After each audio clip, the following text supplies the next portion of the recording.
C'est une mission de présence au nord de Kaboul. Le lieutenant Thibault et ses hommes se rendent dans un secteur montagneux repris aux talibans. Les paras sont jeunes, ils ont à peine 20 ans et viennent des 4 coins de métropole et d'outre-mer. La région est réputée sûre, mais le maire du village a souhaité la présence des soldats français. Les consignes sont claires, pas de comportement agressif vis-à-vis de la population. Malgré les apparences, les soldats sont sur leur garde en permanence. Tous les jours, quand on fait des patrouilles dans chaque village, il y a toujours des risques tous les jours. C'est le métier militaire. On essaie d'instaurer une sorte de confiance en fait. C'est un échange. Quand on débarque du véhicule, on évite de descendre avec le casque, tout équipé.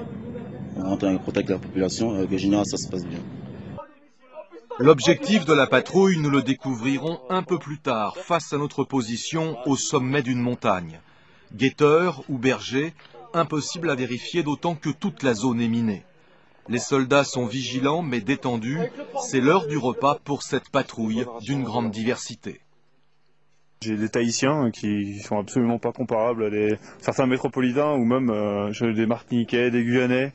J'en ai un moitié polonais, moitié réunionnais. On a des mélanges intéressants et chacun a ses qualités et ses défauts et ça fait au final un bon mélange et un bel outil de combat.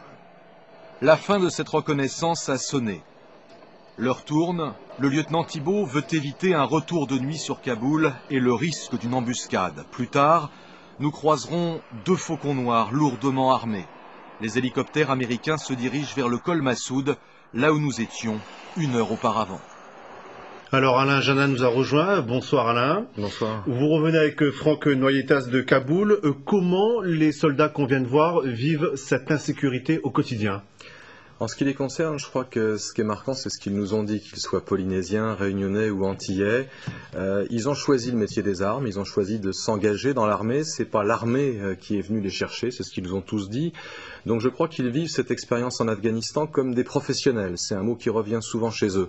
Alors ils ne nient pas qu'il y a des moments de peur, qu'il y a des moments de crainte, puisqu'en Afghanistan, l'insécurité est partout. La menace est permanente, mais en même temps ils sont soudés, il y a un très fort sentiment d'appartenance à un groupe, ils sont plus guadeloupéens, martiniquais ou métropolitains ou antillais, ils sont soldats de l'armée française, ils sont patriotes, on peut dire le mot, et ils assument encore une fois leur mission en Afghanistan. C'est vrai que ce qui nous a marqué, c'est que la plupart sont très jeunes, ils ont entre 18 et 24 ans. Alors 2 ultramarins ont trouvé la mort dans l'embuscade il y a 5 mois. Il y avait le Réunionnais Anthony Rivière et le Calédonien Melam Baouma. Les soldats ultramarins pensent-ils encore à leurs camarades morts au combat ? Oui, ils pensent à tous leurs camarades, mais c'est ce qui est assez remarquable, si j'ose dire, dans ce creuset qu'est l'armée française, ce creuset de la diversité. Ils pensent à tous leurs camarades, ils ne raisonnent pas en il y avait 2 ultramarins et 8 métropolitains. C'était des soldats, c'était des parachutistes comme eux, et c'est vrai qu'ils ont le sentiment d'honorer leur mémoire en étant en Afghanistan et en continuant ce qu'ils faisaient.